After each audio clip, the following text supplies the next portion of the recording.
host of True Capitalist Radio. I'm the badass of business and the prognosticator of prognosticators. Give CIA levels of assessments, predicting the future, the future, the future. It's time for True Capitalist Radio. Turn that shit up. It's time for True Capitalist Radio. Turn that shit up. Sparking synapses in the internet underground. Everyone knows who I am. The world is my chessboard and war is the tool of the game. Don't hate me, I'm just a messenger. Say what you want about me, but I speak the truth. The truth, the truth. Fuck yeah. Fuck yeah.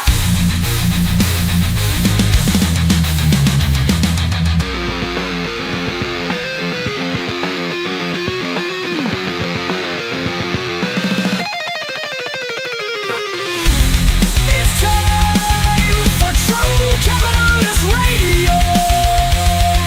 Turn that shit up. It's time for True Capitalist Radio. Turn that shit up. Now get ready. True Capitalist Radio starts now. Right now. Fucking punks.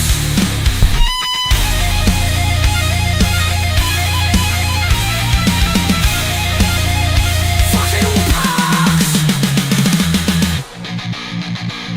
Fuck yeah.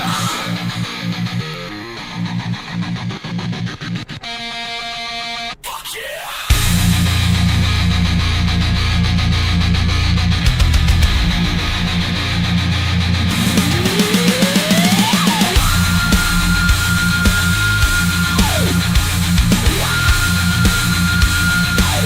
Fucking punks. What's going on, folks? And thank you for tuning in with me to another edition of the True Capitalist Radio broadcast. And of course, I am your host, the man they call Ghost, and I want to thank you very much for tuning in with me.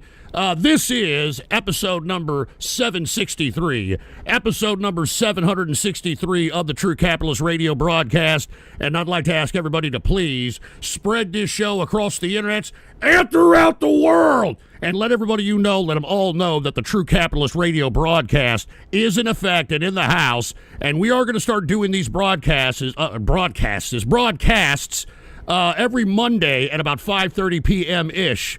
Central Standard United States, Texas time. I'm talking about the True Capitalist Radio Show. And, of course, I do have another show that's a little bit tomfoolery-esque. It is The Go Show, and we are live then Tuesday and Friday, 8 p.m. Central Standard Time. Now that we got that all out of the way, folks, I just want to get you up to date on what the hell's going on here in our country because we are in a very vulnerable state right now. But try to tell that to these tards of the market. Did you take a look right before the goddamn market opens? All right, Trump suggests that, hey, we have a turning point in the Iranian situation that we're going to get into very shortly, and that the promise that he was going to start bombing their electrical grid is now off the table under some current negotiation. So right off the bat, the market took off, as you can see. It went up and down. It was definitely helter-skelter, but did end on the plus side. I don't really know why, but once again, we're in a tarred market where rational thinking has gone out the window.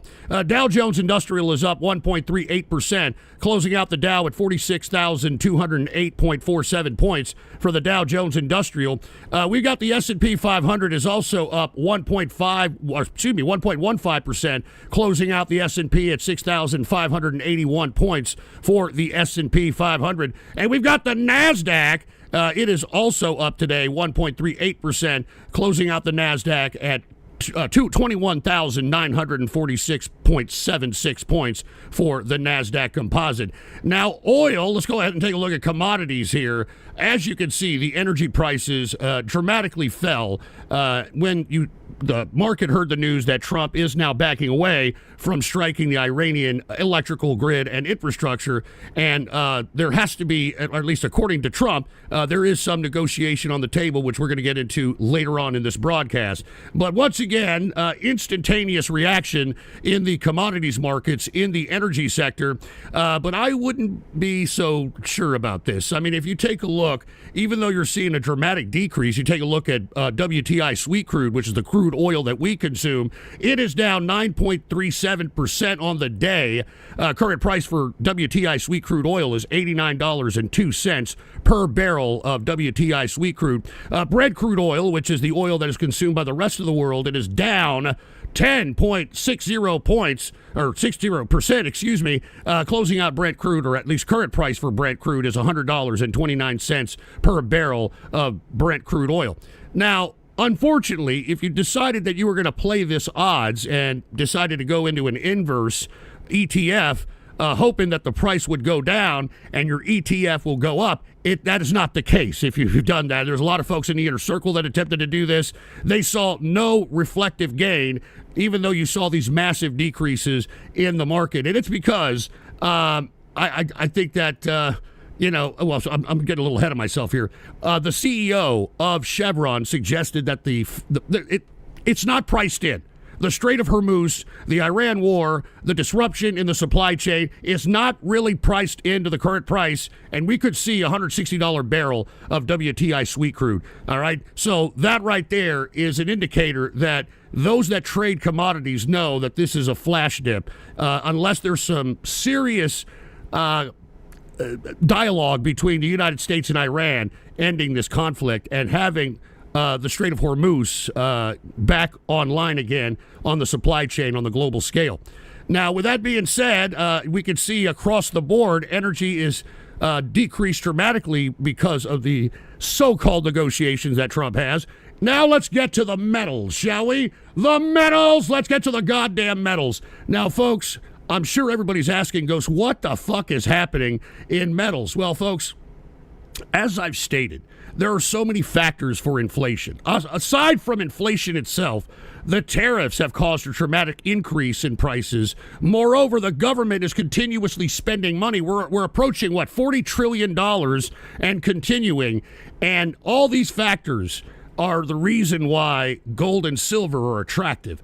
The problem is that the Fed realizes that it can't take its eye off the ball anymore when it comes to inflation, even though we're seeing an increase in unemployment, which is the reason why you saw the Federal Reserve stop raising rates because of the unemployment situation. Well, that is not the case. I mean, if you take a look at this, Trump's Iran war is doing what no one expected. A potential rate hike by the Federal Reserve is on the table.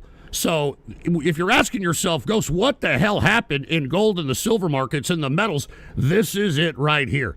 Because everybody who's investing in the silver and gold markets are anticipating that we're going to continue to see inflation, the tariff increases, and you've got Trump aggressively courting the Federal Reserve into lowering the rates. And that is disastrous as far as I'm concerned. So that's why you're seeing a massive decrease in metals. I think it's still a good buying time because Trump is very adamant about bringing down these rates. And I don't know. I mean, if they can, this new guy that they're going to replace Jerome Powell with, I mean, if he is a stalwart of Donald Trump, then he would probably do what he says. But if he was somebody who was faithful to the charter of the Federal Reserve, he'd be doing what many economists and Federal Reserve governors are calling for here, which is a rate hike. So that is on the table, and that would have dramatic effects on our economy at this point in time. Because as I stated, I think we're in a liquidity crisis right now. And the proof is all these injections by the Federal Reserve of money into the banking system. All right? And secondly, I would also like to mention that the current situation with the Treasury that nobody is really talking about right now is that the Treasury, the United States Treasury, just declared itself insolvent. And nobody is really talking about that. Now, what does that mean? Well, that means we just talked about we've got We've got assets, a total number of assets on the government books at around $6.06 trillion. And that's against $47.78 trillion in total liabilities as of September 30th. All right? So, that's a serious problem right here. And we need to fix that. Remember, a lot of folks voted in this current administration thinking that they were going to somehow roll this back. All right? So, anyway, thank you, El Foxo Loco.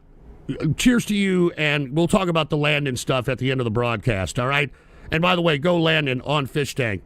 But look, we have to do something, or we could potentially go default on the debt that we have outstanding.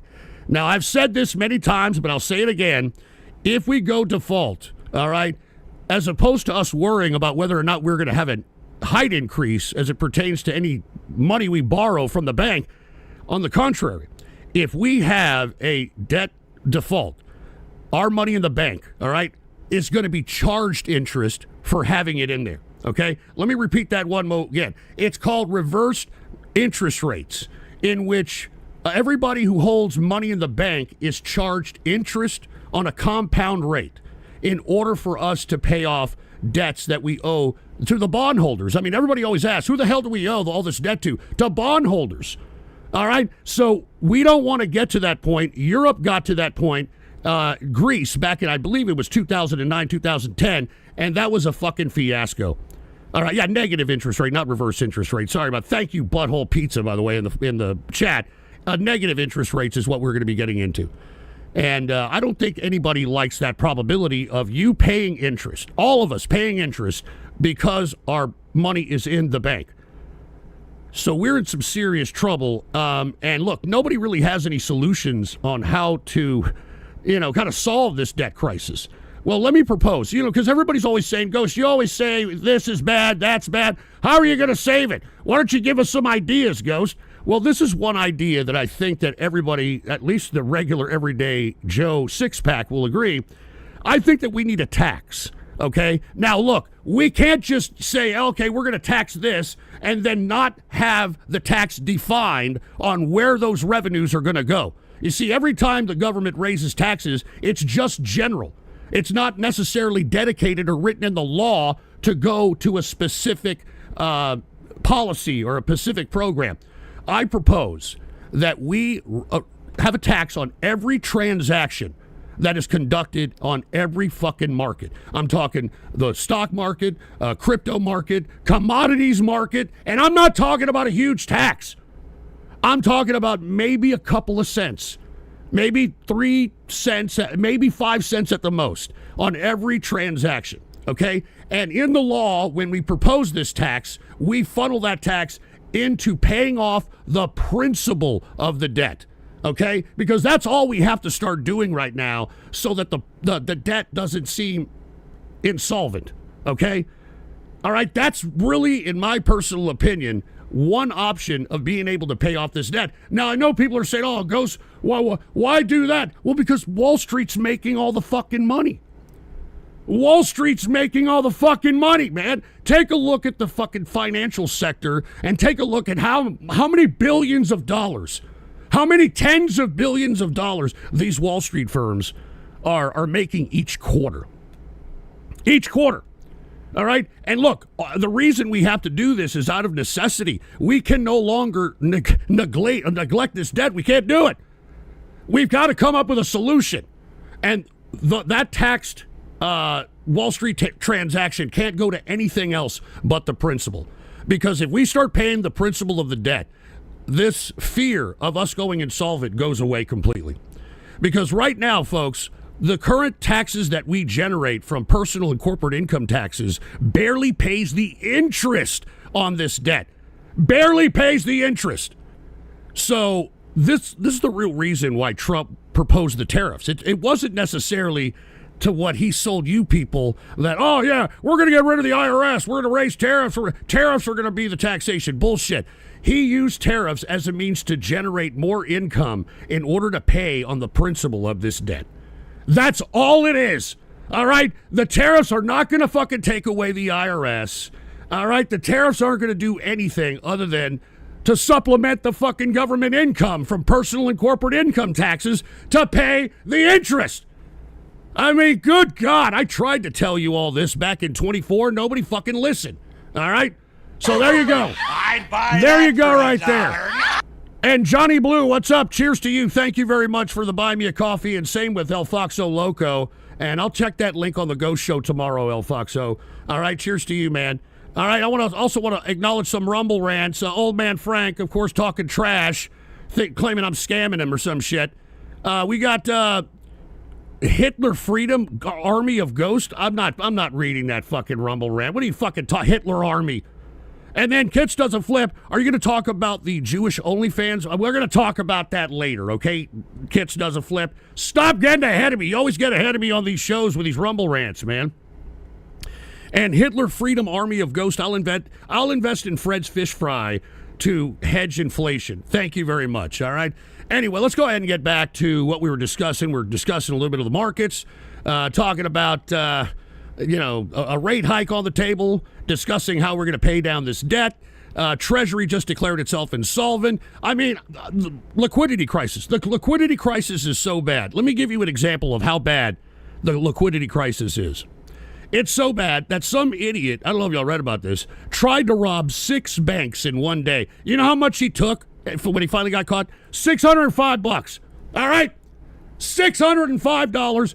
Trying to rob 6 banks, can only get $605 in liquid cash. All right? There is a liquidity crisis going on in our country. That's why I kept telling everybody to save their money. Save your money. Save your money. You're going to thank me later, believe me. Believe me. All right? So there you go. Just to prove to you that there's a liquidity crisis going on, this is what's happening in America. And moreover, hey, cheers to Valentine Broadcasting with the $50 Rumble rant, dude. Cheers to you, and thank you for listening. He said, thanks for the TCR tonight. Thank you, man. Now, aside from, I appreciate it, dude. Aside from the liquidity crisis, we're having an employment situation because we're seeing things, being closed down all across the country. We're seeing franchises going belly up. We're seeing the service industry kind of taking a crunch, so much so that we now have the first humanoid robots being thrown out in the front line of McDonald's. Have you heard about this shit? I mean, if we didn't have enough pressure on the employment market now, if this is legit, if these humanoid robots or whatever automated AI can do and fulfill the service industry, especially in general labor like this, I mean, we're in some big fucking trouble. All right, I mean, I'm talking the general employment market is in some big fucking trouble. So that's why I've been trying to tell everybody that this is not a great economy, even though you've got everybody in the market saying otherwise, because we're in a tarred market. All right, we're in a tarred market, and that's why everybody's suffering. I mean, people are penny pinching, people are, doubling down on side hustles and, second and third gigs. Meanwhile, while we're all suffering, the people that are benefiting the most are the fucking idiots that donated to the campaign of Donald Trump. And who am I talking about? I'm talking about all the fucking billionaires that are taking a lot of that $47 fucking trillion in debt and putting it in their pockets. And where are those fucking billionaires that were there at the inauguration with Trump that were all smiles and shit? Where are they at? They're moving to Miami. Take a look at this. 4 out of the 5 richest people now have waterfront estates in the Miami area. Mark Zuckerberg hooked it up with a $170 million property over there. Huh? That's our tax dollars at work. That's our tax dollars at work. All right? Look at all these billionaires. Jeff Bezos is in this region. Sergey Brin, the guy who created fucking Google. Larry Page. Give me a break.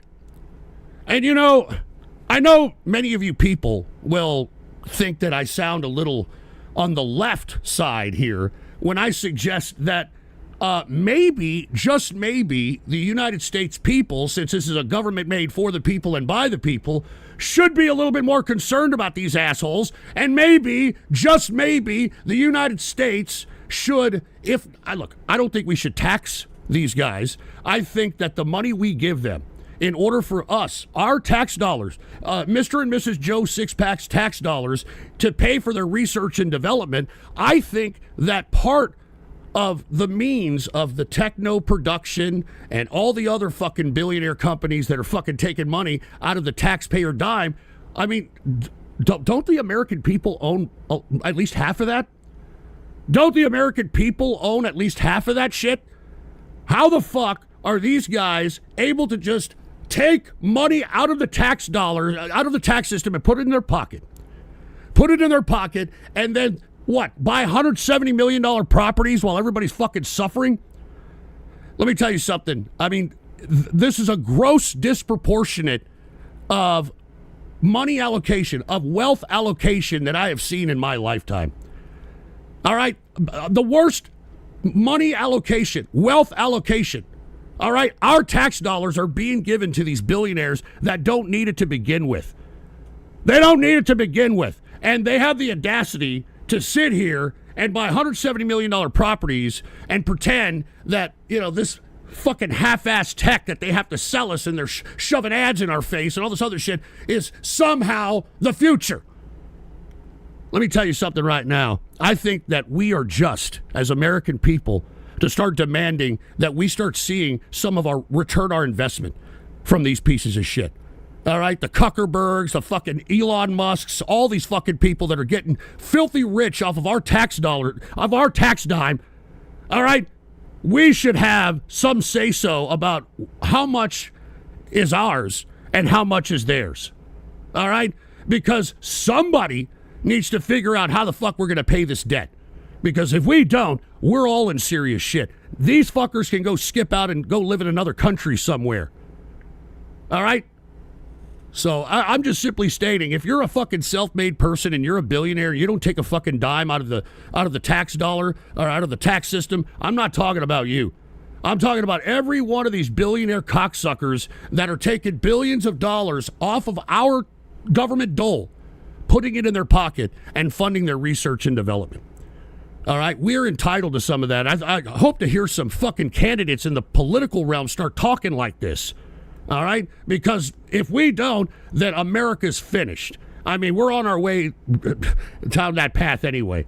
All right. Now, with that being said, okay, let's take a look at the polling of the current numbers of the approval of Donald Trump himself. Let's take a look at this. We've got 34% of Americans say they approve of the way Donald Trump is handling his job as the president, as 63% say they disapprove of his handling of his job.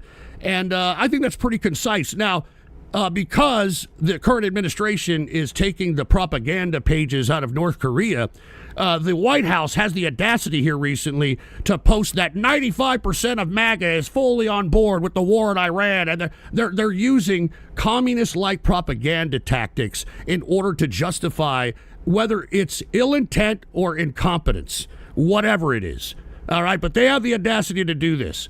Now, 34% approve, right? And why would only 34% approve of his job practice? I mean, maybe because we're in a fucking war that he started, that he doesn't know how to get out of. Worst military blunder ever. I went over what they should have done in Iran. They didn't. We're in serious trouble. And what is Trump doing? He's at fucking Graceland visiting the fucking house of Elvis, signing a fucking guitar that Elvis played or some shit. Did you see this? I mean, what a fucking fuck you to America. What a fuck you to America. Hey, I'm a wartime president. This is what a wartime president looks like right here. Wartime president. Look at this. I'm signing a fucking Elvis guitar. And by the way, Elvis head, for Ghost Show reference. I think you're the first. Maybe onto something. But anyway. A piece of paper just to make sure at what level the ink is, Yes. right? I mean, this is a wartime president. That way, then ruin the guitar. Exactly. Okay, not bad. And he's signing Elvis's guitar. Let's see. And he's got Elvis playing in the background. All right, I think you get the fucking point. All right, I think you get the point. But that's probably why he's got 34% approval rating. All right, I mean, give me a fucking break. Aside from that, completely tone deaf, the former FBI director and then special prosecutor to Trump, Robert Mueller, died over the weekend. And nothing says presidency and decorum than Trump reacting to Robert Mueller's death is, I'm glad he's dead. I'm glad he's dead. And look, I'll be honest with you. I'm not the biggest fan of Robert Mueller. I think he was a piece of shit personally. And the reason I say that is because he was the FBI director during 9/11. And under his leadership, the FBI confiscated every camera footage that was around the Pentagon in order to suppress whatever the hell really hit the Pentagon. And these are facts. FBI confiscated every fucking camera from corner stores to surveillance cameras, the whole shit. And it was under his watch. Now, what I don't understand is why Trump is, kind of gloating over his death. I mean, wasn't it Robert Mueller that kind of, validated that there was no Russia-Trump connection? I mean, why the fuck are you glad he's dead? I mean, you came out unscathed in the Robert Mueller investigation. The only people that got caught were people like Roger Stone and Paul Manafort and, folks that were actually dealing in a somewhat foreign agent capacity. It all goes back to Ukraine, but let's not go into that. So I don't understand why Trump would even do this. I mean, how is this a presidential look? How is this a presidential look? I don't know. It doesn't look good. Anyway, Euronmid said Trump started his presidency above 50% approval, highest that he ever had been. It all went straight down the toilet, but it's all 4D chess, so trust the plan. Yeah, no shit. No shit. And we got El Foxo Loco. Elvis Head was right. All eyes on Seattle. Head wound coming. I know he's making a Ghost Show reference of somebody who made a reference to Trump and Elvis, but let's not get into that. And Capitalist Squirrel, let's be real. Most people will be glad when Trump kicks the... All right, we get it. We don't need that right now, all right? We don't need that right now. All right, let's continue here, all right? We're going to continue on. 34% approval rating. Glad Mueller is dead. Hanging out at fucking... hanging out at Graceland. I'm just saying, man. I'm just saying this is getting ridiculous. Now, let's talk a little bit about the domestic news here. The Senate is going to vote tomorrow to advance the nomination of Senator Mullins. This guy, Mark Wayne Mullins, a first-term senator, by the way, who was cowering in fear during the January 6th onslaught.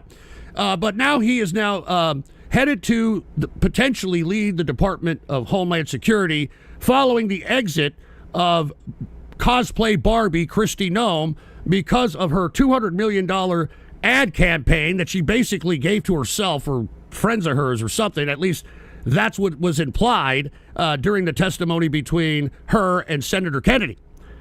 Now, this, I think, is probably bad news.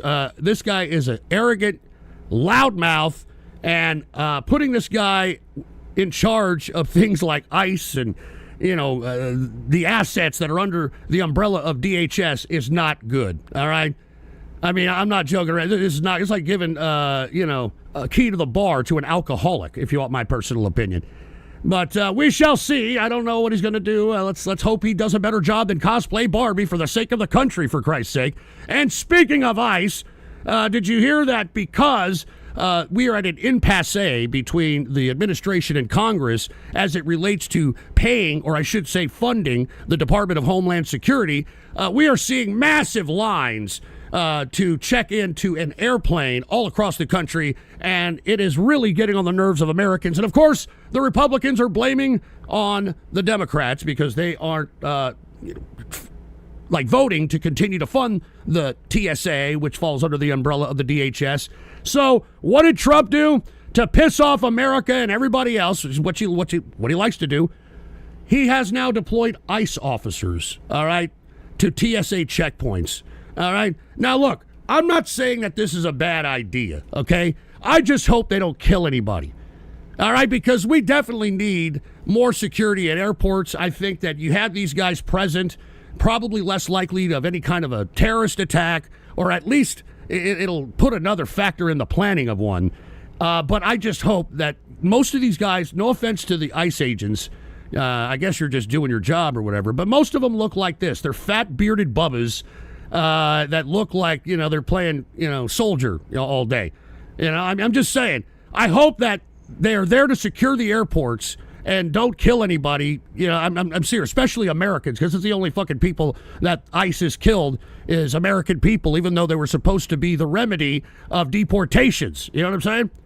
But look, I'm just trying to be optimistic. Everybody always says, Ghost, you're always fucking negative, you're doomer. Why don't you give us some I'm trying to give you some optimism here.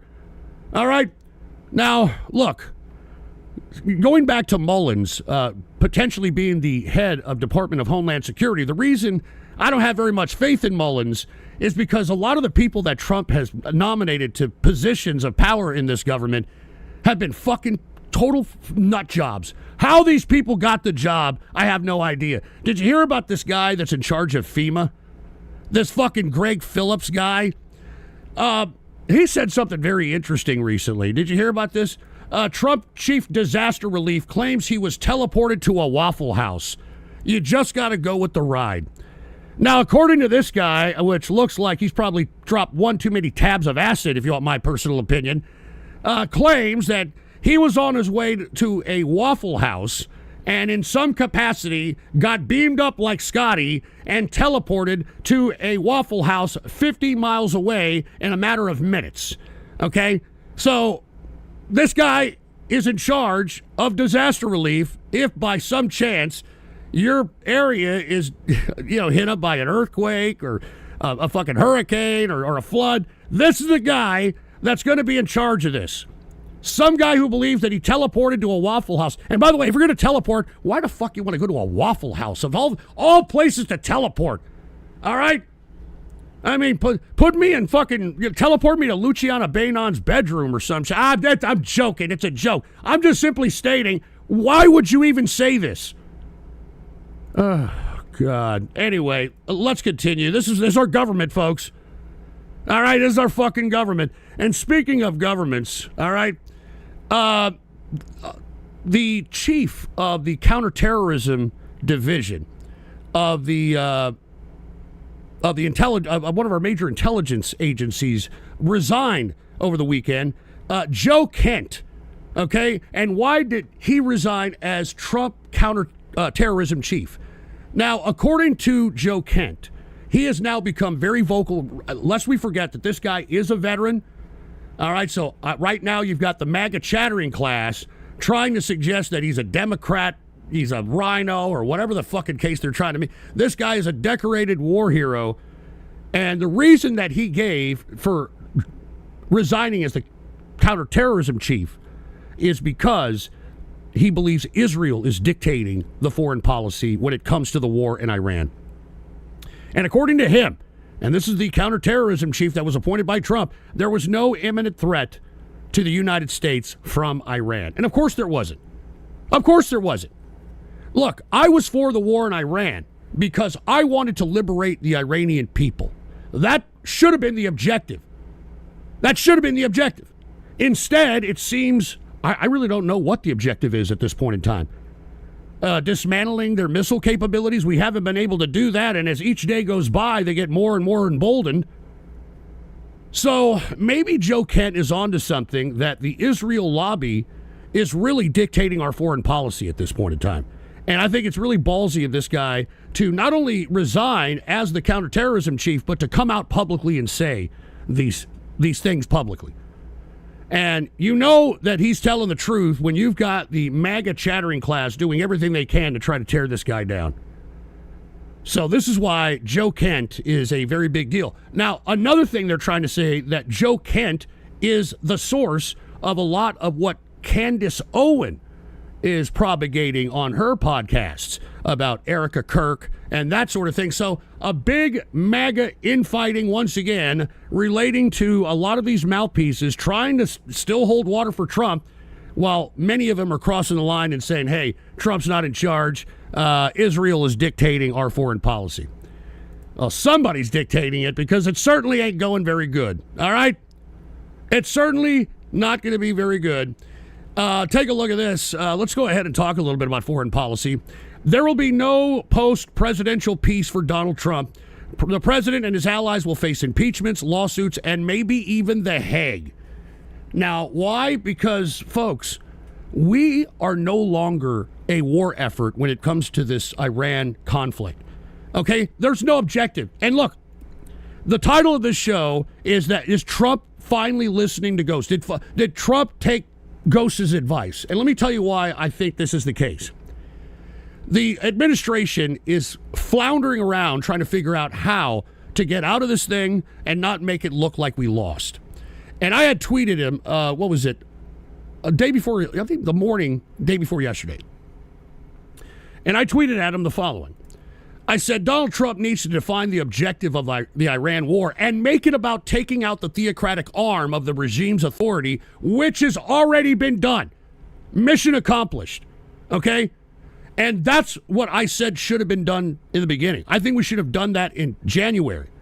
Okay? Why we waited till the last day of February after the fucking regime killed all the opposition that was uprising in January, I don't know. That's why I say it's the biggest military blunder of all time.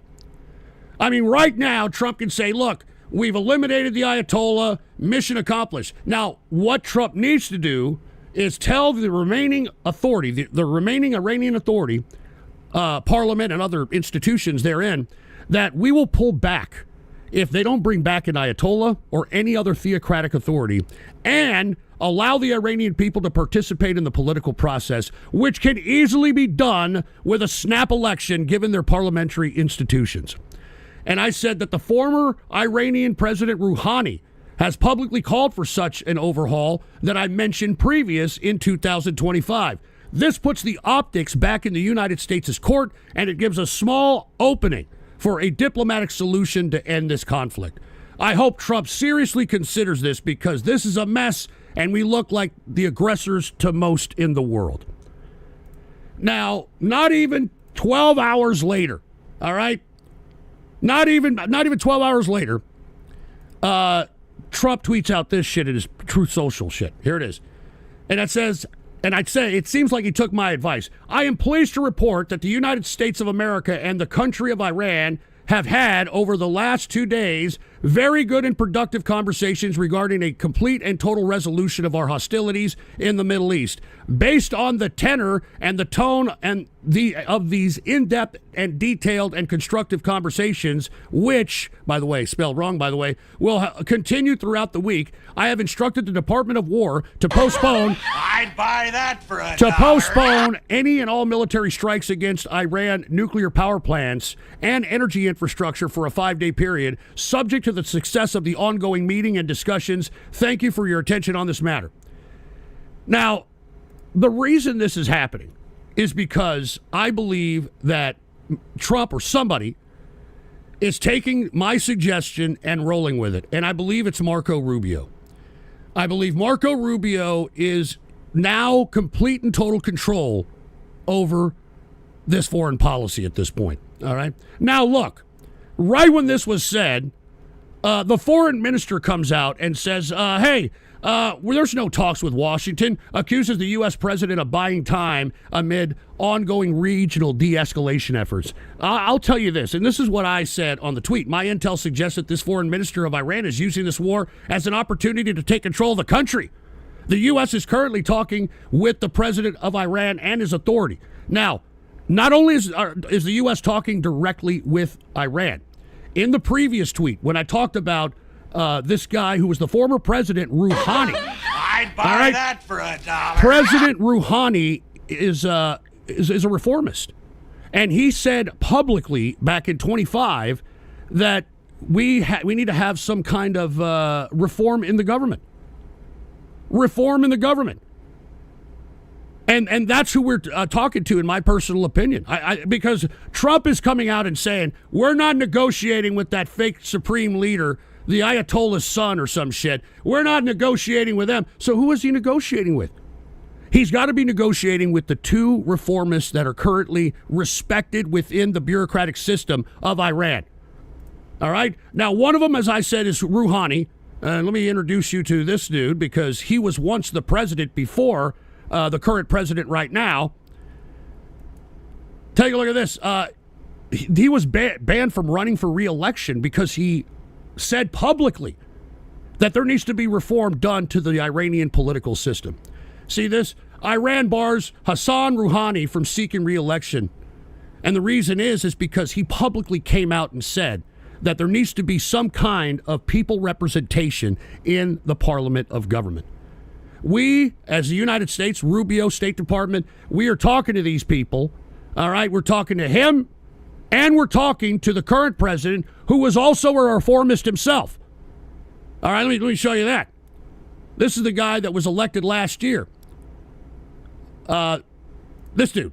All right, his name is, I don't know, Pezeshkian or whatever the fuck his name is. But whatever, this guy is the current president, and he was a reformist just like Rouhani. These are the two individuals that you're going to see come into the table when it comes to potentially ending this conflict. And let me tell you why that this is possible. And I sincerely hope that they're taking my advice.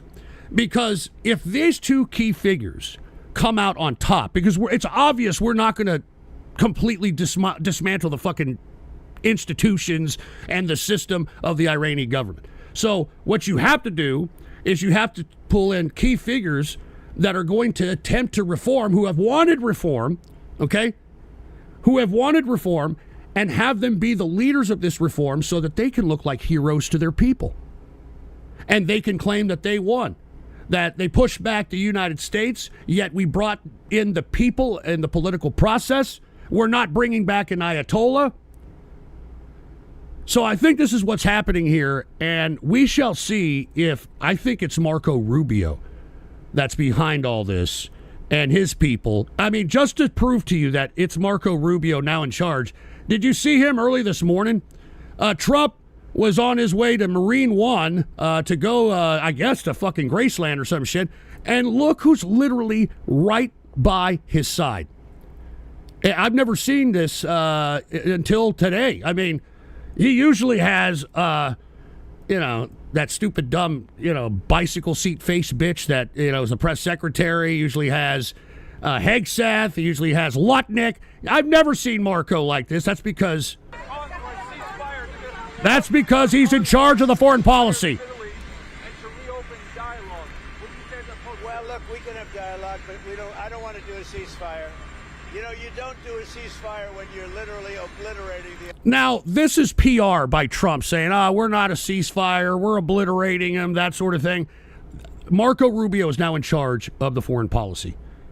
And not to mention, Trump today, in his latest press conference, kind of threw Pete Hegseth under the bus. All right? I mean, threw Pete Hegseth under the bus. And if you want my opinion, I think it is Hegseth's fault on why we're in such a fucked up position in this fucking conflict with Iran. Take a look at this. Typical Trump. All right? And look, I think this is just. I think Hegseth does deserve the blame for this horrible military conflict. Take a look at this. Unfortunately, I called Pete, I called General Kane, I called a lot of our great people. We have great people, and I said, let's talk. We got a problem in the Middle East. We have a country known as Iran that for 47 years has been just a purveyor of terror, and they're very close to having a nuclear weapon. We can keep going and get that 50,000 up to 55 and 60 is no end. Or we can take a stop and make a little journey into the Middle East. A little journey? And eliminate a big problem. And, Pete, I think you were the first one to speak up. Yeah, Pete, you were the first one to speak up. You can't let them have... So right there, he is throwing the blame on whatever happens that's negative in this Iran conflict on Pete Hegseth solely, all right? And General Raisin Kane, which I think was a horrible, horrible planner if he planned this shit. I think that whoever planned this Iran war should be prosecuted. All right, because this is ridiculous. We should have just hit up the Ayatollah and his underlings, which we did in 30 seconds, according to reports, and then we should have negotiated with the bureaucratic wing of the government and dictated that, look, we just don't want you to have a theocratic arm, and we want the people to participate in the damn in the political process. How hard is that? And then, you could get paid. I mean, it seems like you guys have secured the Strait of Hormuz fairly well. All right, so let's make a deal. Let's make some money. All right, it's unreal. Anyway, let me take a couple of these buy me a coffees. Gino X, notice how you and everyone else isn't talking about the Epstein files anymore. Oh, dude, I've been talking about him. I talk about it all the time on Twitter. All right, we're in the middle of a war here, Gino. I mean, I get it. I mean, there's a lot of shit going on. I mean, you got people confronting that fucking AIDS raisin-looking son of a bitch, Dan Bongino, and calling him a pedophile protector and shit. There's still people talking about this shit, you moron. And Haywood, only after hearing it from Kent do you believe us Jewish haters. All right. Yeah, I don't owe nobody an apology, all right? I don't owe nobody an apology for nothing. Jesus Christ, you anti-Semites, man, for the love of God. And speaking of Israel's part in this whole conflict, reports have come out that Netanyahu did push to target the Ayatollah before the Iran strike, which is what we should have done, and we did. And I think that Trump, if they can get the Iranian government to say, okay, we're not bringing back the Ayatollah, and we're going to let the people participate in the election. Now, parliamentary participation is really not democracy, but it's at least an optical representation that the people elect their leaders. And I think that's a win for the United States. And I think that the Iranian government right now could not only win, at least optically on the world stage, they can win amongst their people if they do these two things and they go down in Iranian history as reformers. I think this is on the table, and I sincerely hope that whoever's doing this negotiation does what I suggest. Because I think everybody wins in that deal. The Iranian regime wins because they didn't get taken out. And if they agree to not bring back the theocratic arm of their government and not bring back an Ayatollah, that's a win. And I think also if they say that they're going to allow the people to participate in the political process, I think it's a win. And the only reason I suggest this, even though I'm not the biggest fan of Trump, is because I love the country. I want the country to succeed. I don't want us to just, piss our fucking superpower status away. I don't want us to look like the aggressors, like we're terrorizing these people. All right? America was never about going to war to terrorize people. It was to go to war to liberate people. And even though we did our best to try to prevent any kind of collateral damage or any kind of casualties, especially civilians, I mean, we optically always put forth that we were never about terrorizing people. We were about liberating them. And that's what I hope that we were going to do in Iran, and that's gone out of the question.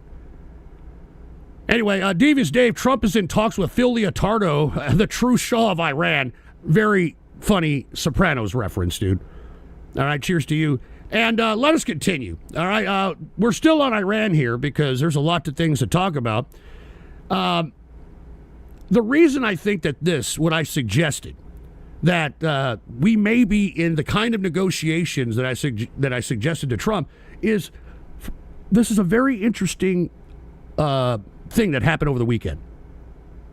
Trump administration temporarily lifts sanctions on Iranian oil at sea amid soaring oil prices. Now, why the fuck would we do that for somebody that we're at war with? It's a sign of a olive branch. All right, it's a sign that, hey, look, all right, we're going to let you sell your oil. All right, let's make a deal. All right, and I think that's what's happening right now. And the only way this deal works is what I suggested, that Iran has to look like the Ayatollah's never going to come back and the people are going to participate. If those two factors can be negotiated and fulfilled, the United States looks like the winner. And the Iranian government looks like heroes to their people. So this is definitely an olive branch, in my opinion. And Mr. Midnight, those are freedom bombs, you idiot. Stop running from democracy. Yeah, real funny there, Mr. Midnight. That was a Rumble rant, by the way. But like I said, things are in motion, in my personal opinion, that this could be possible. I just hope that Trump doesn't open his fucking fat mouth again and ruin shit because he's bored at 2 a.m. and decides to post some dumb shit on his Truth fucking Social. All right, let's just hope that doesn't happen. How about that? How about that? Jesus Christ. Now, speaking of which, Iran, much like I said was going to happen a week before we struck, I said Iran is going to strike our bases. They're going to strike our Middle Eastern allies, which they've done, which Trump suggested that we didn't know they were going to do that. Bullshit. How the fuck did I know and you didn't know? And then I said they're going to throw everything they've got at Israel. And by the way, Israel is doing much like what the UAE's doing They are jailing anybody that is showing any pictures of any of the damage caused by any of the Iranian missiles in Israel. And the only thing that's coming out are things that are coming out secretly. Take a look at this. Iranian missile strikes injures 180 in Israel, officials say, puncturing the air defenses and shocking the public. And, the Iron Dome isn't doing very good. Iran is deploying a lot of munitions that we didn't think they had. So this was pretty predictable. I just think that if we would have just hit the Ayatollah first, pulled back, all right, as the fucking people were rising up in January, the people would have aided the takedown of the government, and it could have been a very successful takeover of the country. But unfortunately, dumbass Trump opened up his fucking fat mouth and decided to say, yeah, help is on the way in January, and nobody fucking went and helped them. And the Iranian regime killed 40,000 of those fucking people. 40,000 of those fucking people. So, give me a break. That for $1. And cheers to Asho, who hooked it up with a beer, who actually wants to come back to the inner circle, by the way. Thank you, Asho. I will email you in that email from the Buy Me a Coffee, dude. Cheers, man. But anyway, I'm sure Israel would like this conflict to end because they are taking significant damage. Significant damage. All right? Now, with that being said, even though the United States is not launching any new attacks during this 5-day negotiating period, Israel still launches new attacks as Trump pauses. All right? Israel military says it will continue operations in line with the Israeli government directives until told otherwise. So this is going to be an interesting factor here because even though we're stopping and we're attempting to talk to the Iranian regime, you've got Israel continuing to pounce targets that would otherwise be civilian targets. And it's tit for tat when it comes to that, this situation. You know? Anyway, what's up? Froppy, thoughts on J.B. Pritzker running for president? Well, I don't know if he can run from anything. He's kind of a fat fuck. Promising to lock up the Epstein clients? I don't know. He's kind of an establishment Democrat. He comes from a rich fucking family. I don't trust that fat fuck as far as I can throw him. But thank you for asking. All right? But anyway, let's see how this goes. Even though Israel is continuously attacking Iran and we're in the attempts at a negotiation process, let's see what happens. All right, let's see what the fuck happens here. All right, let's continue on. What do we got here? What else do we got here? All right, since we're talking about Iran, Trump, I talked about this last week, attempted to guilt trip the Europeans into doing something about the Strait of Hormuz. All right, practically begging the Europeans, hey, come on, you got a vested interest in protecting the Strait of Hormuz. And guess what? Europe tells Trump to get lost again. All right, they tell us to go fuck ourselves. I predicted this shit in 24, okay, that we were going to be the pariahs of the world.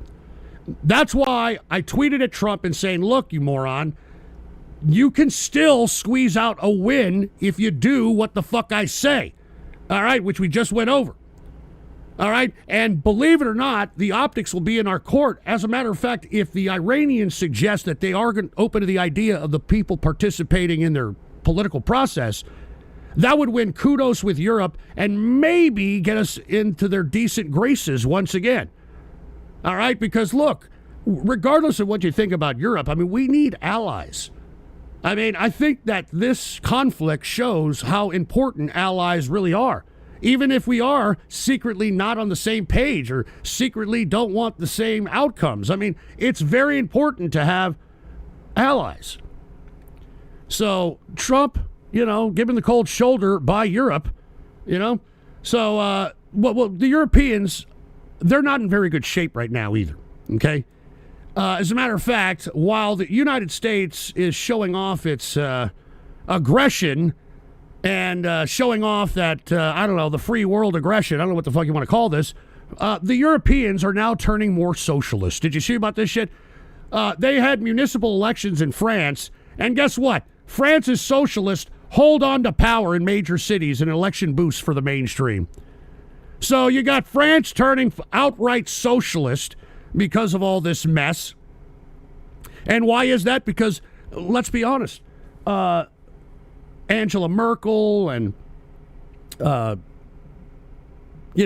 EU leaders at the time, fucking Sarkozy, who was the head of France at the time, they, unbeknownst to the French people and the Europeans, they gave the energy resource of Europe to Russia. Russia supplied the majority of European energy, and now that, this conflict between them and Ukraine has been happening for 4 years, and now that it doesn't look like there's any end in sight in that conflict, energy is now becoming a big priority when it comes to the Europeans, and that's why the people of Europe are now, they're taking a socialist turn. They're taking a socialist turn, thinking that they have the ideas to potentially solve this energy crisis that's happening in Europe.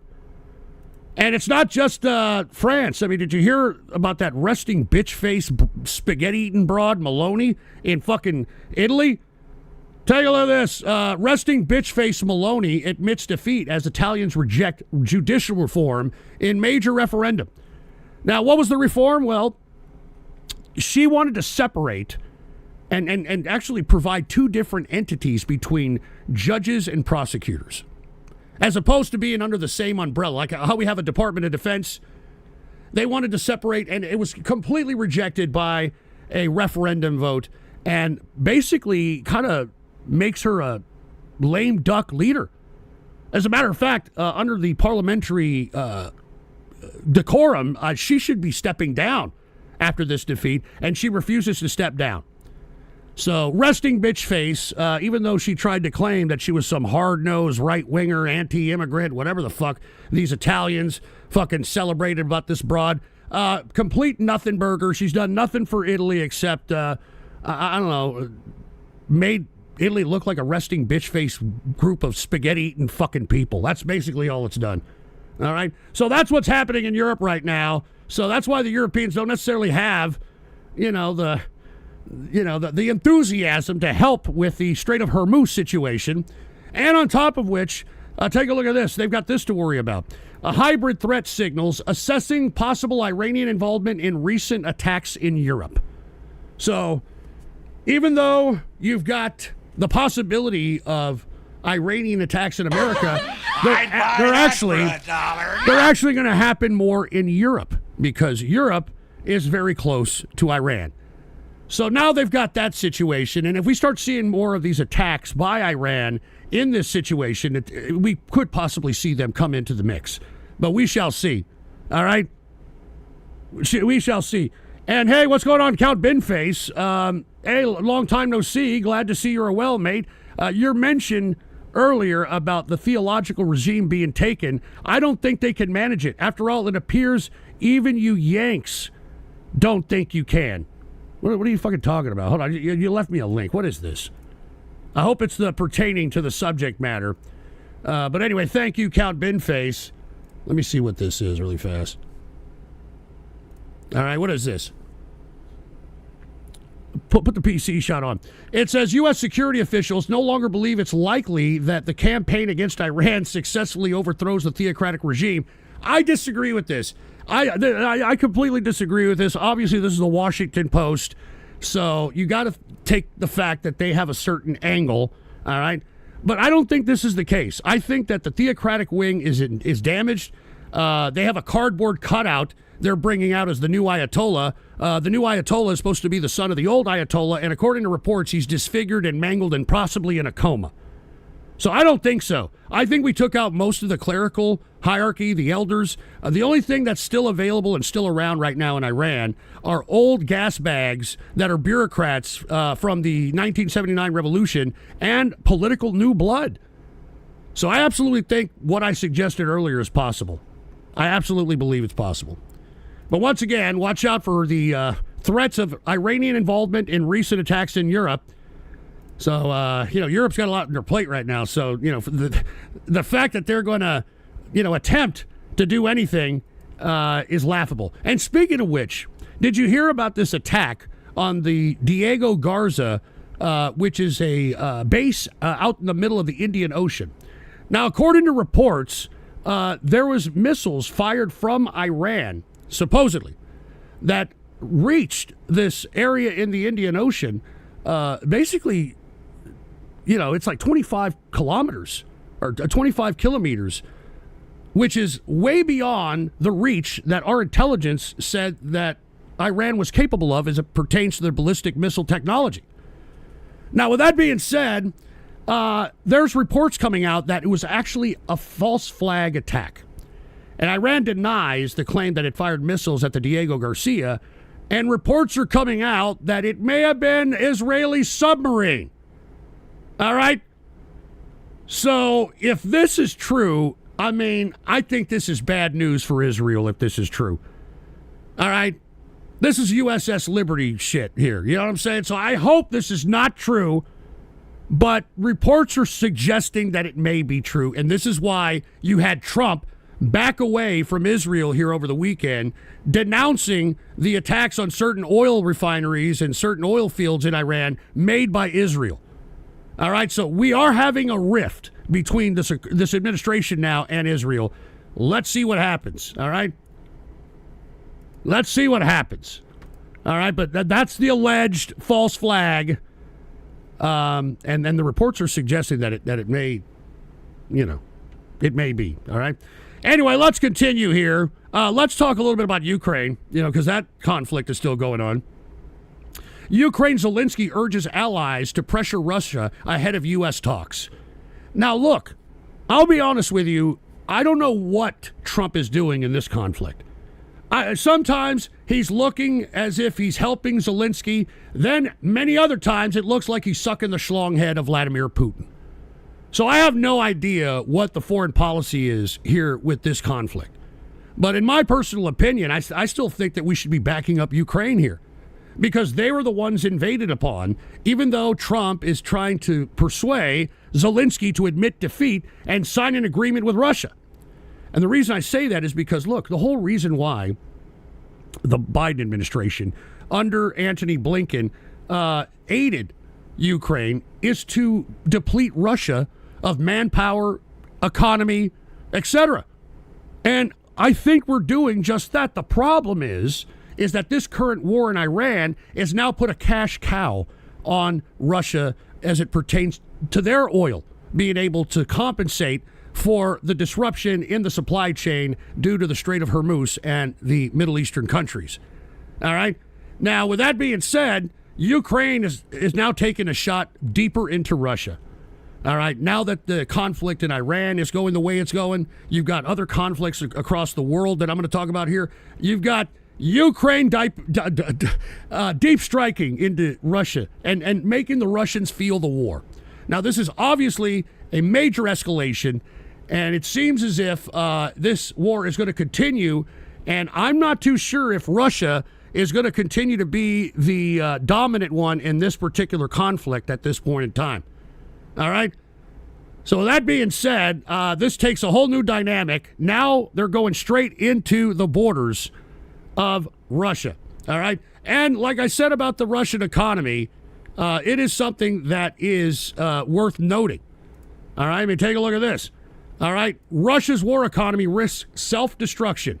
4 years into the war in Ukraine, Russia's economy faces stagnation, a widening budget deficit, and declining oil revenues, with war spending and eroding long-term capacity. So this is what's happening here. I mean, it's self-destructing. And look, Vladimir Putin came out today and validated this. All right? Validated it. Look what fucking Putin came out today and said about the GDP, which is not good. Take a look at this. Putin says Russia's GDP declined 2.1% in January. All right, so there you go. There you go. And by the way, breaking here, Kuwait says 7 electrical transmission lines are out of service due to damage caused by falling shrapnel from intercepting operations carried out by air defense systems. So I know I have a few people that listen to me in Kuwait. I hope you're doing well. But as I stated, even though you see the Russian economy in decline, the fact that this oil disruption is taking most of the international oil offline, it's perfect storm for Vladimir Putin at this point in time. And Vladimir Putin has suggested that he would supply, the oil supply necessary if the United States, does something for him. And I hope we don't. I hope we don't. All right, because I don't know why we're doing all that. This guy's giving intel to the Iranians so that they could strike our bases. Why are we even talking to this fucking piece of shit? I mean, seriously, why are we even talking to this shit? And by the way, as he says that, Ukraine decides to drop a bomb on Russia's largest oil port. All right? So it's a huge cripple to their oil supply. So once again, it's tit for tat. A lot of things going on all over the world, and I'm definitely you're going to see a lot of energy crisis, not just in Europe, but all across the world. I think Australia may run out of fucking gas. I think they may run out of gas in certain Asian countries. I mean, this is getting really, really fucking bad. We got to figure it out. We got to figure it out, man. We got to figure this shit out. Now, where's China in all this bullshit? Huh? Where's China? Why is China sitting out the war on Iran? Well, there's a couple of reasons. First and foremost, these are the same people that produce Sun Tzu, right? And they're just waiting and watching until somebody makes an error for them to, maybe interject themselves in some capacity. And moreover, they are asserting themselves on a diplomatic context since the United States pulled back on most of its aid due to the Doge cuts. You see Xi Jinping going around the world pretending that he is now the humanitarian country and that sort of thing. So there's a lot of PR right now that China is doing while we're out here looking like the aggressors. Secondly, they're sitting it out because they don't, in my opinion, their economy is fucked as well. All right? The only thing that's keeping them afloat is the fact that they took over Hong Kong. Remember, Hong Kong was autonomous until they finally took it over a few years ago, and they're confiscating all the billions of billionaires that are over there and claiming that they're anti-government or they did some anti-government shit and confiscating their shit and calling it their own. And moreover, they're making new deals outside the United States. Remember, we've had this very tumultuous relationship with China ever since the first administration of Trump. And when Biden took over, he doubled down on those tariffs that Trump implemented on China. And when Trump took over, he tripled down on Biden's tariffs. And now we're not necessarily buying as much crap out of China like we once were, and that's affecting their bottom line. So China's kind of like waiting, just sitting and waiting, and they'll figure it out. They're doing Sun Tzu type strategies. And they're actually trying to pretend that we still have good relations. They're actually holding out their hand in peace. China vows to continue opening its economy amid trade tensions with the United States. All right. The Chinese Premier Li Qiang pledges balanced trade and greater openness. China seeks to reassure foreign investors as foreign direct investment continues to decline. So this is what I'm talking about. China needs people to buy their crap. And they need people to manufacture their crap in China for United States consumption. This is why they're trying to keep this olive branch on the table. Because they need our money. They need us to consume. Nobody consumes more than the United States of America. And the fact that we have this tumultuous relationship with China and cutting them off as it relates to us buying their products is hurting them economically. So this is why China isn't really acting that aggressive, which is kind of odd because they usually always saber rattle all over the fucking place. They saber rattle all over the fucking place, and I'm really looking at China with a jaundiced eye at this point. I'll be honest with you. Anyway, let's talk about some conflicts in the other parts of the world here. I don't know if y'all know, but Afghanistan and Pakistan are in a full-fledged fucking war here. All right? Take a look at this. Afghanistan says at least 400 killed in Pakistani airstrike on Kabul rehab. It was like doomsday. Now, if you've been listening to me for many years, I've always talked about how Afghanistan and the Taliban there is actually recruited and actually have started a offshoot Taliban in Pakistan called the Tiki Taliban. Okay? And the Tariki Taliban, that's what it is, Tariki Taliban. And the Tariki Taliban has been fucking killing people in Pakistan almost every day for the past 3 to 4 years. Well, Pakistan finally had enough of this shit, and they're going full scorched earth on Afghanistan, and they're not leaving any stone unturned. I mean, there's no such thing as collateral damage when it comes to Pakistan, because if y'all have been hearing me, every single fucking day I ever did a True Capitalist radio show, somebody was killed in Pakistan. And if it wasn't the Tariqi Taliban, it was by the Balakistani separatists. All right. Now, unfortunately, the Balakistani separatists have now kind of taken a step back from hitting up Pakistan and has now kind of had their terrorist direction at the United States now because of this Iran conflict. But that's a whole other story. But yeah, Afghanistan taking a lot of military air strikes from Pakistan at this point in time and killing a lot of people. All right. Now, Pakistan is taking a stance, like I said, and they're coming out and saying militants using Afghan soil will be eliminated, says Pakistani president. So, as I've stated, for years, I've been saying this for 3 or 4 years, every day somebody is killed in Pakistan by either the Tariqi Taliban, the Balakistani separatists, or ISIS, believe it or not. All right, now ISIS, what have I told you, is a part of our terrorist satellites, the CIA level. Most of them are housed in the Tariqistan, or the Tariqistan area. There's about estimated 8,000 to 10,000 of those folks out there right now. Anyway, we shall see what happens to Pakistan and Afghanistan, because it doesn't look like there's any end anytime soon.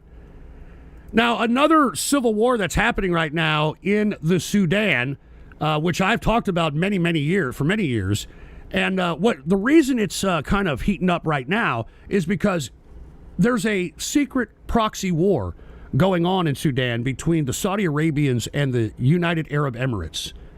Now, the Saudi Arabians is actually on the side of the government of the Sudan government, and the UAE is the support of the rebel faction called the Rapid Support Forces, the LSF.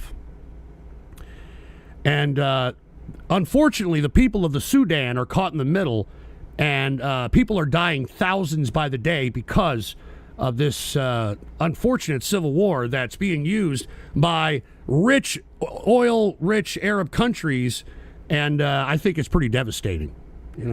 I think it's pretty bad because nobody cares. I mean, thousands of people a day are killed in the Sudan. Nobody gives a shit.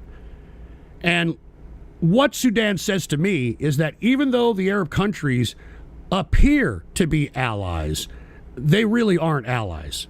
And this Sudan proxy war, in my opinion, shows it. So anytime you hear anything happening in the Sudan, put the direct blame on Saudi Arabia and the UAE.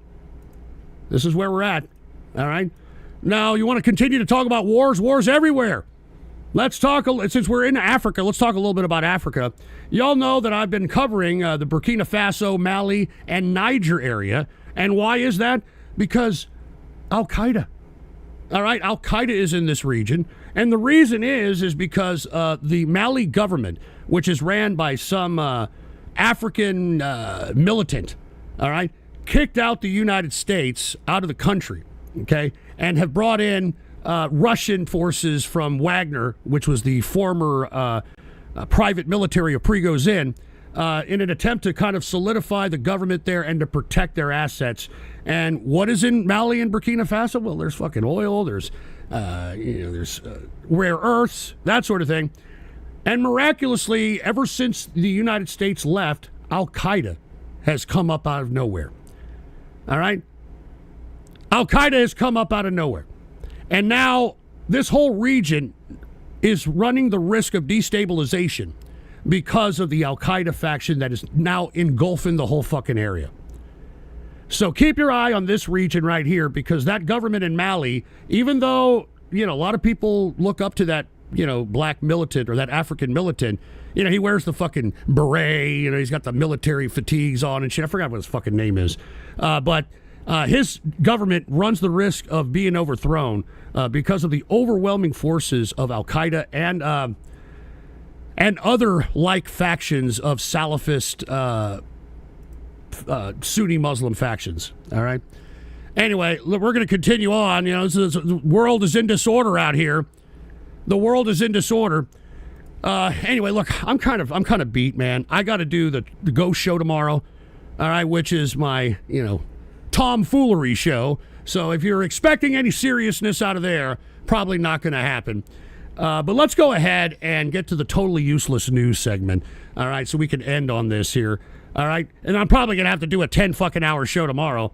But let's go to totally useless news, folks. That's the part of the broadcast at the end of the True Capitalist Radio Show where we discuss news that is totally useless. Our first story for the day, you may have heard this. If not, this is going to crack you up, even though it's about an unfortunate, gruesome murder. Take a look at this. Professional quadruple amputee cornhole player arrested in connection to murder in Charles County. All right, I'm not even joking around.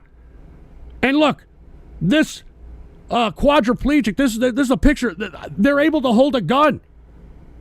They're able to hold a gun. Look at this. This is a quadruple amputee. All right? Professional cornhole player, by the way. Arrested for murder. Unfucking believable, dude. I mean, what is this world coming to? And by the way, this is out of Maryland. Okay, so if you're wondering if this is another one out of Florida, no, I don't think so. This is out of Maryland. All right, maybe a bad crab cake or something up there. I have no fucking idea. But that's our first totally useless news story here. Let's continue. Did you hear about this? The guy who created OnlyFans, all right, Leonid Ravanitsky, all right, dies at 43 years of age. Now, according to reports, he died of cancer at 43, and he's made billions off of creating OnlyFans and turning your daughters into absolute disgusting sluts. According to reports, he makes $1.9 million a day. Okay? So, in my opinion, when I look at this, I think that there's some kind of irony here. All right?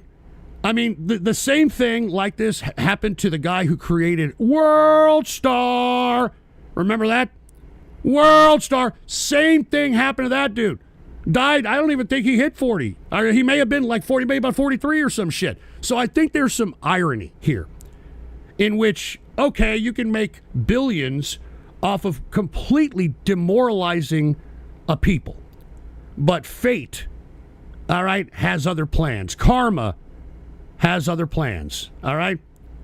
And Kitts does a flip. Leonid Ravanitsky is licking Mrs. Sausage's feet fungus in hell right now. Come on! And Old Man Frank, totally useless news is the whole show. What are you talking about, man? I do this at the end of the broadcast. Jesus Christ. But anyway, as I stated, I think that this is a little karma here because the same thing happened to the guy who created World Star. And what has World Star done besides glamorized fucking ghetto violence? Glamorizing ghetto violence and enticing people in that lifestyle to put it on video. And I hope that this right here, I don't know, maybe spawns somebody in the government to start doing something about OnlyFans. Now, look, I think that the government can do this without infringing upon the First Amendment. Because what OnlyFans are doing, all right, is production. Okay, I think that if they're going to be doing this, much like they do in California's porn industry, they have to be regulated. I mean, because OnlyFans, in my opinion, is the equivalent of some broad in the middle of the fucking street in the downtown shitting a banana out of her ass, begging for fucking donations. All right? And in my personal opinion, I think that you can regulate OnlyFans by suggesting that it doesn't fall under the artistic category. And why doesn't it fall under the artistic category? Because all it is some bitch on her phone. All right, yeah, it's the equivalent of what I said just a few seconds ago. Some bitch on the corner, downtown, showing her wares, hoping for donations. There's no artistic expression in that. Now, we just brought up the porn industry in California. How could that be considered artistic? Well, there's a script, usually not very good one, There's actors, so there's dialogue, okay? There is production equipment, cameras, lights, that sort of thing. The elements of artistic making are there in a legitimate pornographic production set. These OnlyFans bitches are just turning on their phones and spreading their twats, all right? So, in my personal opinion, we could possibly regulate OnlyFans under this context. And that the only way that these bitches can actually perform, quote unquote, if they fall under this category of production. So, it's an actual artistic expression, not just some bitch selling her fucking twat. All right? And I think that a lot of these bitches that find it easy to turn their fucking phones on and show off their twats are not going to be able to do it. Because they're not going to be able to afford the production. All right? They're not going to be able to afford to do this shit. Which, in my opinion, is a good thing. We don't want fucking women selling themselves before they even know who the fuck they are. We don't want bitches selling their fucking twats before they even know what kind of a woman they want to be. I mean, this OnlyFans makes it too fucking easy. Too easy. And Hambolius, what does your niece think of her role model passing? I don't want to talk about my niece, asshole. And Blades Colon, OnlyFans whores are only a step away from VTubers. Twitch/kick streamers are trying to regulate whores as a slippery slope, friendo. What if they don't show poon but sell farts? How do you parse the content? Well, the fart thing can be actually, you can have the FDA regulate that shit, literally. Or, the health department regulate that shit and say, hey, look, this is unsanitary. This is, biological spreading of shit. So, yeah, I think you could fucking, selling the farts thing could be easily regulated without infringing upon the First Amendment.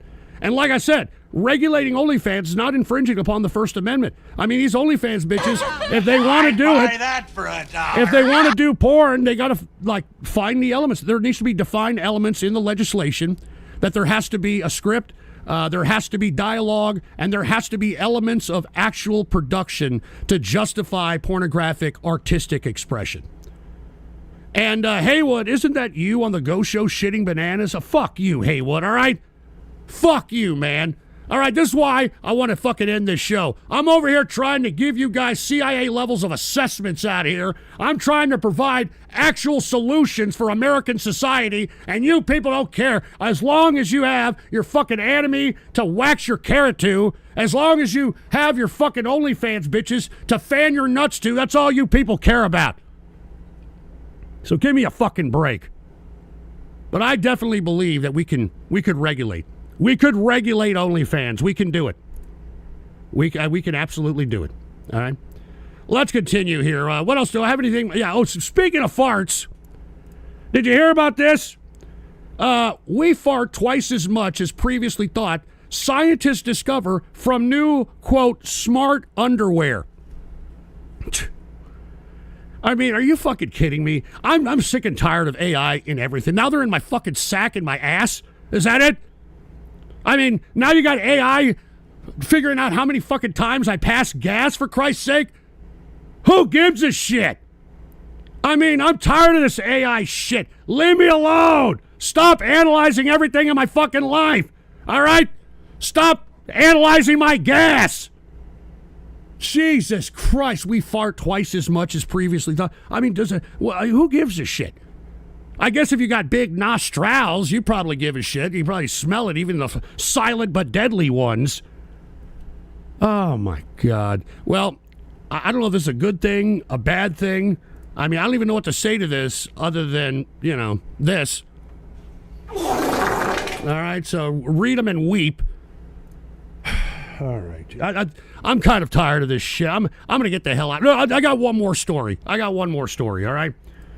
Did you hear about this? Mexicans aren't very happy because Cesar Chavez, the supposed big-time farmer union guy, I don't know what the fuck. Anyway, I don't know why everybody put Cesar Chavez on such a pedestal. I never got it. He was a fucking migrant worker that picked grapes and shit. And yet, we renamed fucking schools after Cesar Chavez. We renamed fucking streets after Cesar Chavez. We got fucking California and fucking some Texas schools got a fucking holiday for Cesar Chavez and March 30th. I always thought he was an overrated shithead, all right? And lo and behold, Ghost was right. Ghost was right. I don't know if this is the revelation of rapists or fucking gropers. I don't know what it is. But did you hear this? Cesar Chavez abuse allegations spur movement to disavow the man without erasing Latino history. I mean, is Cesar Chavez really Latino history? He was a fucking migrant worker. Who gives a fuck about this piece of shit? Give me a break. Anyway, for those that don't know, it has come about that Cesar Chavez raped a lot of the people that are within, raped the women and little girls relating to the migrant movement. And some 95-year-old bitch finally came out and told the story. What was her fucking name?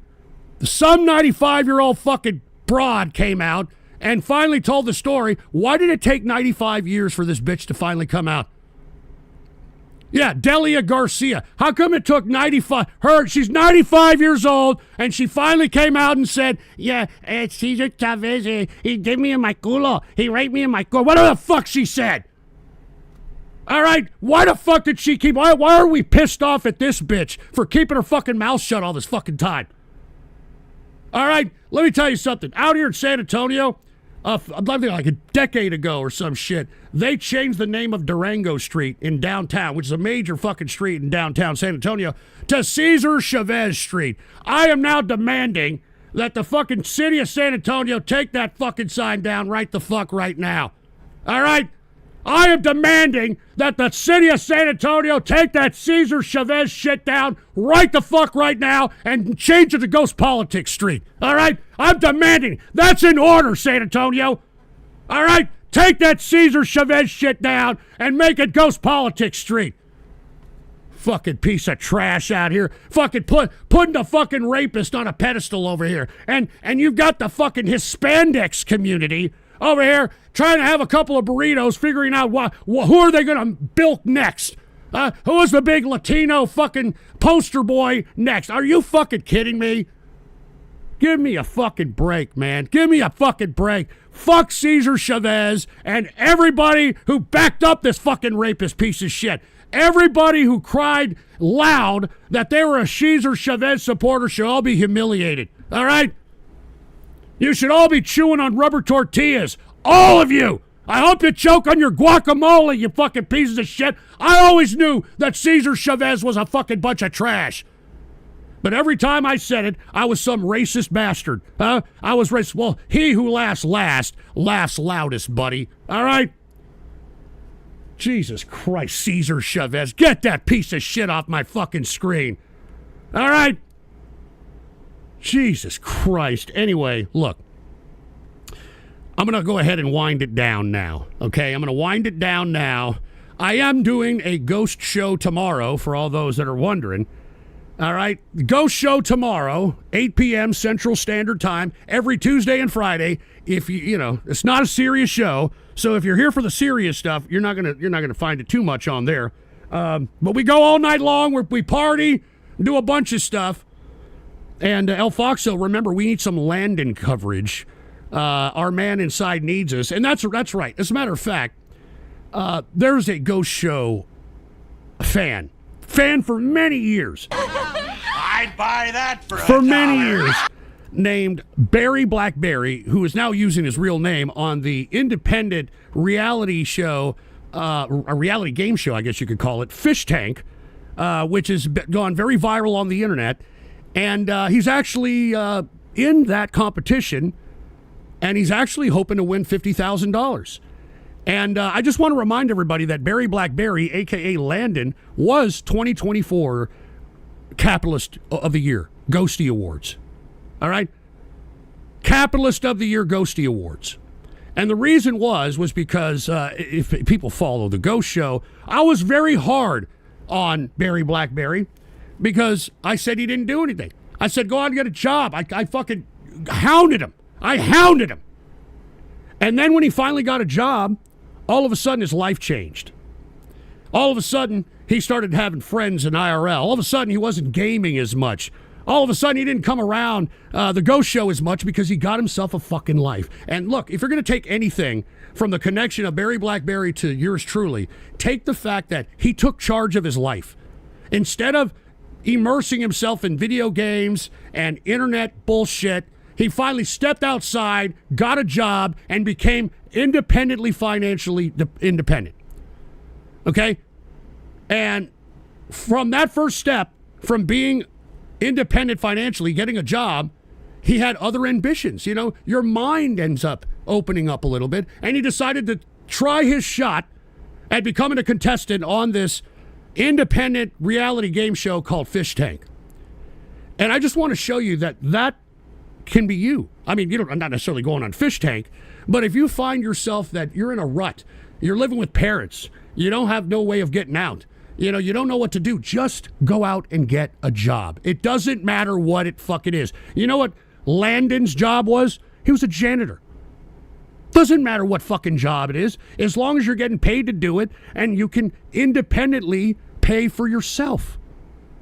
And that's what's happening right now to Landon, aka Barry Blackberry. And I'm proud of the kid. I'm proud of the kid. And I find great joy in seeing the evolution of this kid. He kind of reminds me of the 727 caller. Same story. 727 caller. We created the short bus in 2016 because of him. Now he's a regional manager making fucking six figures, and he's got his own place. He's hosting his family at Thanksgiving every year. I mean, it's great. All you've got to do is just do it, man. Don't fuck around about it. Anyway, we got El Foxo Loco. He said, getting the ball rolling on the pro-Landon propaganda videos. Sent you a Twitter link with my current one on Buy Me a Coffee. I'll take a look at it. Cheers to El Foxo Loco. And yes, please support Landon on Fish Tank if you can. And Haywood, I'm so happy our Contras killed him and the others. Who the fuck you're talking about? You're talking about Cesar Chavez? What a fucking idiot. All right, thank you for that there, Haywood. Anyway, man, good luck to Landon. I hope you fucking win. And, 50K, kid like you could use it, man. Don't blow it. All right? Use it to do something with your life, dude.